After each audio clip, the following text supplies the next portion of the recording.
ضلع راولپنڈی میں گولڑا شریف کے مقام پر ایک گدی ہے۔ پیر مہر علی شاہ صاحب گولڑوی حضرت بانی جماعت احمدیہ علیہ السلام کے زمانے میں وہاں کے گدی نشین تھے۔ انہوں نے اشتہار چھاپا کہ مجھے خدا تعالیٰ کی طرف سے علم قرآن عطا ہوا ہے۔ جب ان کا یہ اشتہار چھپا تو حضرت مسیح موعود علیہ السلام نے اس کے جواب میں اشتہار چھاپا کہ کئی سال سے میرا دعویٰ ہے کہ میں مسیح موعود ہوں، مہدی موعود ہوں،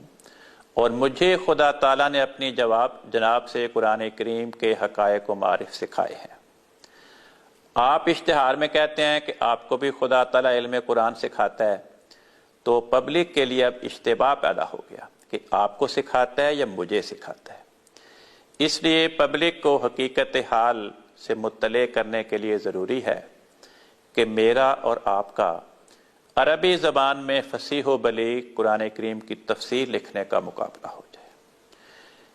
کسی قرآن کریم کے کسی مقام کا قرآن ڈال کے انتخاب کر لیں تو ایک ہی محفل میں بیٹھ کے آپ بھی عربی زبان میں قرآن کریم کی فصیح و بلیغ تفسیر لکھیں، میں بھی عربی زبان میں وہیں بیٹھ کے قرآن کریم کی تفسیر لکھوں گا، اور اس میں نئے نکات ہوں، پرانی کتابوں کے اخذ کردہ نکات نہ ہوں۔ جب یہ اشتہار چھپا تو پیر صاحب نے اشتہار چھاپا کہ میرا اور آپ کا 186 مسائل میں اختلاف ہے، اس لیے میں فلاں تاریخ کو لاہور آؤں گا اور فلاں جگہ پر میرا اور آپ کا 186 مسائل پہ زبانی مباحثہ ہوگا۔ اگر فلاں مولوی، انہوں نے نام ان مولویوں کے لیے جو کئی سال سے مسیح موعود علیہ السلام پہ کفر کے فتوے لگا چکے تھے اور پیر صاحب کے ہم خیال اور ہم عقیدہ تھے، کہ اگر فلاں مولوی یہ فیصلہ کر دیں کہ پیر صاحب جیت گئے ہیں مباحثے میں اور مرزا صاحب ہار گئے ہیں، تو پھر مرزا صاحب کو اپنے دعوے سے توبہ کر کے میری بیعت کرنی پڑے گی، اور پھر بیعت کے بعد تفسیر نویسی کا مقابلہ بھی ہو جائے گا۔ حضرت مسیح موعود علیہ السلام نے جب یہ اشتہار پڑھا تو آپ نے لکھا کہ دیکھو، جب میں مولویوں کے ساتھ مباحثے کیا کرتا تھا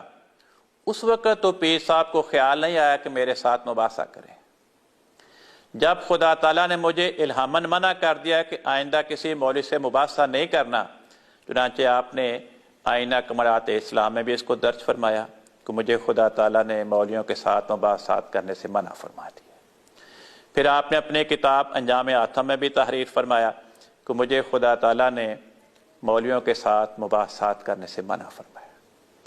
تو فرمایا جب خدا تعالیٰ نے مجھے مباحثات سے منع کر دیا تو اب آپ مجھے مباحثے کا چیلنج دے رہے ہیں۔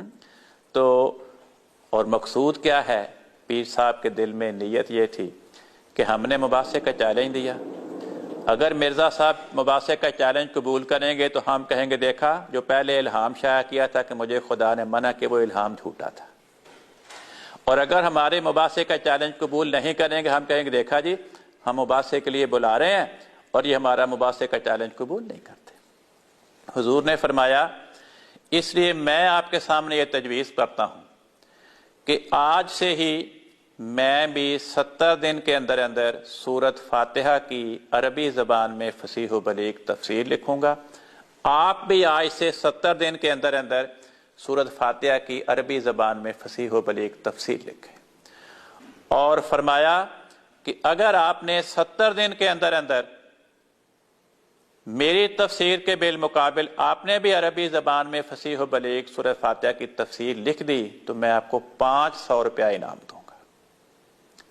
لیکن ساتھ ہی فرمایا میں ابھی سے آپ کو بتا دیتا ہوں کہ خدا نے مجھے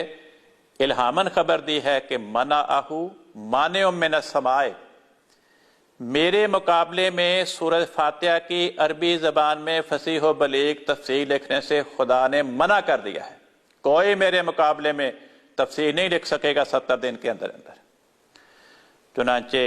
حضرت مسیح موعود علیہ السلام نے 70 دن کے اندر اندر سورۃ فاتحہ کی عربی زبان میں فصیح و بلیغ تفسیر لکھی، اعجاز المسیح کے نام سے شائع فرمائی اور وہ پیر صاحب کے گھر پہنچا دی۔ 70 دن کیا، 70 مہینے کیا، 70 سال سے اوپر ہو گیا، پیر صاحب فوت ہو گئے، لیکن پیر صاحب اعجاز المسیح کے بالمقابل عربی زبان میں سورہ فاتحہ کی فصیح و بلیغ تفسیر نہیں لکھ سکے۔ آپ کے ایک مرید نے آپ کی سوانح عمری شائع کی ہے گولڑا شریف سے، اس کا نام ہے مہر منیر۔ اس میں اس واقعہ کو درج کر کے آپ کا سوانح نگار مرید لکھتا ہے کہ لوگوں نے پیر صاحب سے اپنی اس خواہش کا اظہار کیا کہ آپ بھی قرآن کریم کی تفسیر لکھیں سورۃ فاتحہ کی، تو پیر صاحب نے جواب دیا کہ ہاں،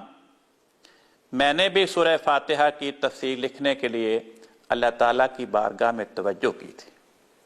تو اس کے نتیجے میں اللہ تعالیٰ کی طرف سے مجھ پہ اس قدر آسمانی انوار کا نزول ہوا کہ میں پھر ان کو سمیٹ ہی نہیں سکا، چنانچہ میں نے تفسیر لکھنے کا ارادہ چھوڑ دیا۔ اس جواب پہ غور کریں کہ کس طرح گھبراہٹ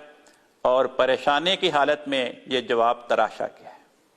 لیکن یہ جواب یہ بتاتا ہے کہ حضرت بانی جماعت احمدیہ نے تو مقررہ میعاد میں تفسیر لکھ کر چھاپ کر پہنچا دی، لیکن پیر صاحب نے مقررہ مدت کے بعد بھی نہ تفسیر لکھی نہ چھپوائی۔ لیکن جواب دیکھیں کہ اگر تو خدا تعالیٰ کی طرف سے آسمانی انوار کا نزول ہوا تھا تو وہ آسمانی انوار ہی کیسے جس پہ نزول ہو وہ انہیں سمیٹ نہ سکے اور سنبھال نہ سکے؟ پھر تو نتیجہ یہ نکلنا تھا کہ اگر حضرت مرزا صاحب کی تفسیر 150-200 صفحات پہ مشتمل تھی تو پیر صاحب کی تفسیر 100-150 جلدوں پہ مشتمل ہوتی۔ اس قدر جو خدا تعالیٰ نے انوار کا نزول فرمایا، ان انوار سے مخلوق خدا کو انہوں نے محروم رکھا۔